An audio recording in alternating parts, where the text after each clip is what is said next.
Siti Rahma dari Pendidikan Biologi kelas 1, 2 angkatan 2017.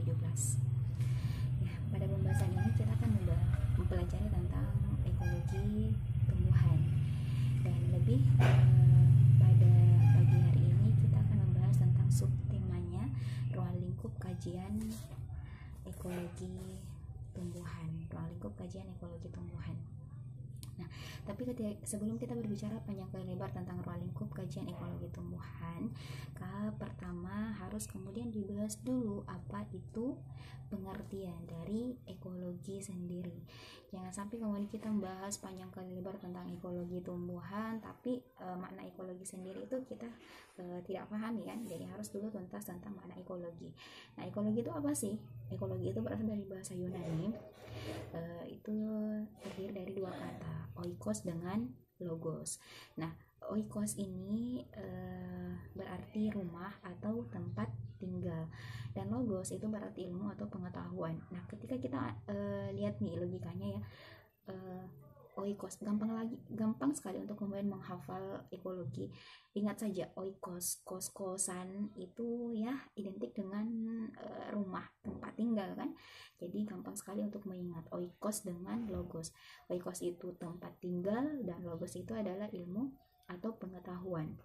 Jadi ketika kita merujuk pada makna bahasanya oikos dengan logos ini, maka untuk kemudian mengambil kesimpulan berarti ekologi itu adalah ilmu yang mempelajari tentang organisme di tempat tinggalnya, ya kan, itu makna bahasanya. Tapi ketika kita telusuri lebih jauh, lebih dalam, sebenarnya tidak hanya spesifik tentang organisme dengan tempat tinggalnya, tapi jauh lebih kompleks bahwa ekologi itu dia juga kemudian mempelajari tidak hanya organisme pada tempat tinggalnya, tapi juga hubungan timbal balik antara organisme yang ada di tempat tinggal itu. Satu tempat tinggal itu, hubungan timbal balik di antara organisme satu dengan organisme yang lain dengan lingkungannya, yang saling berinteraksi satu sama lain. Ya, terus ekologi. Jadi ekologi itu adalah ilmu yang mempelajari tentang hubungan timbal balik antara organisme satu atau tumbuhan yang satu, karena kita berbicara tentang ekologi tumbuhan. Jadi kita membahasnya tentang makna ekologi tumbuhan. Ilmu yang mempelajari tentang timbal balik antara organisme satu atau tumbuhan yang satu dengan organisme yang lain atau tumbuhan yang lain dengan lingkungannya. Jadi itu yang saling berinteraksi ya, saling berinteraksi satu sama lain. Sejauh ini bisa dipahami tentang pengertian dari ekologi ya. Nah, perlu juga kemudian teman-teman pahami siapa sih sebenarnya pencetus pertama kali menjadi dikenal sebagai bapak ekologi. Itu penting juga. Yang kalau anak-anak milenial sekarang nih itu kenalnya bapak ekologi itu adalah Ernest Haeckel, karena yang dari dulu ya dibaca-baca ya selalu itu. Tapi sebenarnya ketika kita merujuk pada perspektif Islam, jauh sebelum Ernest Haeckel ini ada, itu sudah memang ditelusuri semua tentang ekologi dan tentang alam semesta dan tumbuhan-tumbuhan, hewan-hewan, semuanya sudah diperkenalkan. Di masanya siapa? Di masanya Nabi Adam. Dan ini jelas sekali kemudian dalilnya Allah dalam Quran surah Al-Baqarah ayat 31 dan 32. Boleh nanti teman-teman buka, share, lihat-lihat. Kemudian itu jelas sekali bahwa Nabi Adam itu yang pertama kali kemudian memberitahukan semua nama-nama jenis yang ada di alam semesta ini.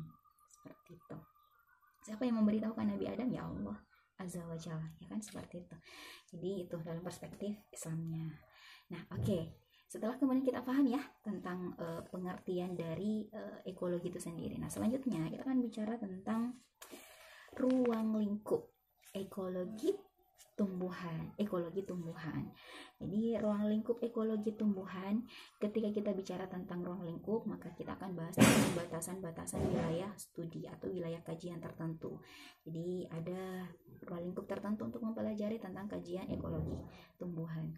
Nah, batasan yang pertama itu tentang dengan batasan kajian ekologi. Nah, ketika kita bicara tentang batasan kajian ekologi, ini selalu berhubungan pasti dengan konsep Miller.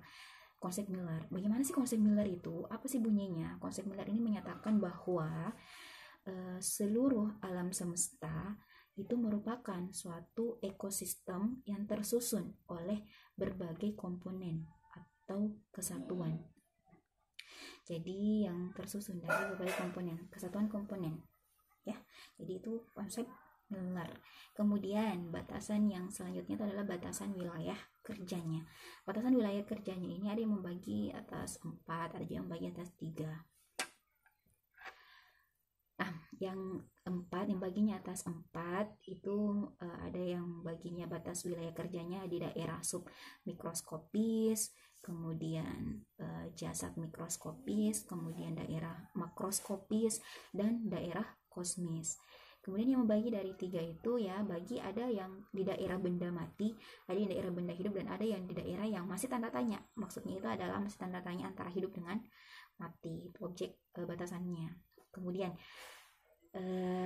ringkasnya, secara keseluruhan ya, ringkasnya tentang ruang lingkup kajian ekologi sebenarnya ini. Lingkup kajian ekologi sebenarnya ini dari makromolekul, kemudian membentuk protoplasma, kemudian membentuk sel, jaringan, organ tubuh, sistem organ, organisme, populasi, komunitas, ekosistem, dan biosfer. Jadi seperti itu.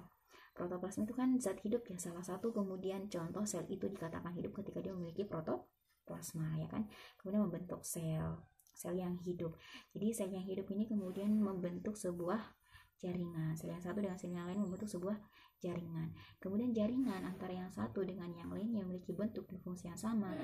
Ini yang kemudian ya dari kumpulan sel yang memiliki bentuk dan fungsi yang sama ini kemudian membentuk sebuah jaringan. Kemudian kumpulan dari beberapa jaringan yang juga kemudian saling berinteraksi dan memiliki satu cara kerja yang ini ya, saling berhubungan satu sama lain, memiliki fungsi yang sama, juga kemudian membentuk sebuah organ tubuh, saling membentuk sebuah organ tubuh. Dan kemudian dari organ tubuh, satu organ tubuh ini membentuk lagi sebuah sistem.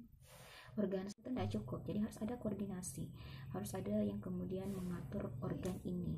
Makanya dibutuhkan juga sistem organ itu seperti kayak sistem pernafasan, sistem pencernaan, kemudian sistem ekskresi, itu semua diperlukan juga kan untuk kelancaran semuanya dalam satu organisme. Kemudian setelah sistem organ membentuk satu organisme, satu individu, satu makhluk hidup. Kemudian membentuk dari satu makhluk hidup ini, individu ini yang kemudian berkumpul dalam suatu, itu tidak cukup, jadi harus ada koordinasi, harus ada yang kemudian mengatur organ ini. Makanya dibutuhkan juga sistem organ itu seperti kayak sistem pernafasan, sistem pencernaan, kemudian sistem ekskresi, itu semua diperlukan juga kan untuk kelancaran semuanya dalam satu organisme. Kemudian setelah sistem organ membentuk satu organisme, satu individu, satu makhluk hidup. Kemudian membentuk dari satu makhluk hidup ini, individu ini yang kemudian berkumpul dalam suatu interaksi satu sama lain, bekerja sama membentuk sebuah populasinya gitu. Kemudian dari semua itu ya, kembali lagi, kemudian dari organ tadi, sistem organ itu akan membentuk sebuah organisme, satu individu yang sudah komplit, satu tubuh makhluk hidup. Setelah kemudian satu tubuh ini, satu spesies ini, satu individu ini kemudian berkumpul, individu satu yang individu lain akan membentuk sebuah populasi. Nah, setelah kemudian populasi satu dengan populasi 2 berkumpul lagi, melakukan interaksi, bekerja sama, ini juga yang kemudian membentuk sebuah komunitas. Dari komunitas satu dengan komunitas yang lain berkumpul dalam satu tempat yang sama, yang berinteraksi dan saling berhubungan, timbal balik, ini kemudian membentuk sebuah ekosistem. Dan ekosistem ini satu dengan 2 ini yang termasuk dalam ranah biosfer secara keseluruhan. Seperti itu. Bisa dipahami sampai sini ya? Ya, mungkin seperti itu. Nah, selanjutnya itu adalah pengelompokan kajian ekologi. Nah, pengelompokan kajian ekologi ini ada yang baginya 2 saja, yang kemudian mengambil yang lain juga ada 4. Yang bagi 2 itu hanya kajian itu seputar sinekologi dengan autokologi. Sinekologi itu berarti dia kajiannya tentang ekologi komunitas satu dengan komunitas yang lain yang saling berinteraksi satu sama lain. Nah, kalau autokologi itu dia pembahasannya seputar ekologi populasi yang saling berinteraksi satu sama lain. Jadi gampang saja sih membedakan kedua ini, kajian ini, pengelompokannya. Kalau sinekologi itu tadi dikelompokkan berdasarkan ekologi komunitas, kalau autokologi itu dikelompokkan berdasarkan ekologi populasinya, seperti itu. Tapi ada juga referensi lain yang kemudian mengelompokkannya berdasarkan berdasarkan habitatnya, kemudian berdasarkan taksonominya.